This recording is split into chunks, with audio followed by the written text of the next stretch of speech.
Di ka lang natulungan ng isang beses, sisiraan mo na ako? Di ka lang napagbigyan sa bagay na gusto mo, masamang tao na ako para sa'yo? Huwag naman ganun. Paano naman yung mga araw na naging mabuti ako sa'yo? Paano naman yung mga araw na natulungan kita? Ikaw na nakapalaw sa akin, alam ko naramdaman at naranasan mo na ring siraan ng iba. Alam ko naranasan at naramdaman mo na din na pagkwentuhan nila habang wala ka. Hayaan mo yung mga tao na patuloy na pinag-uusapan at pinagtatawanan ka.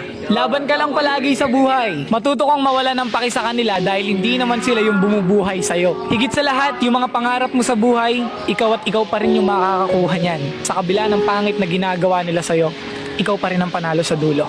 Keep safe and God bless.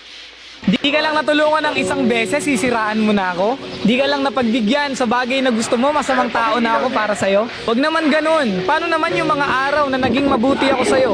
Paano naman yung mga araw na natulungan kita? Ikaw na nakapalaw sa akin, alam ko naramdaman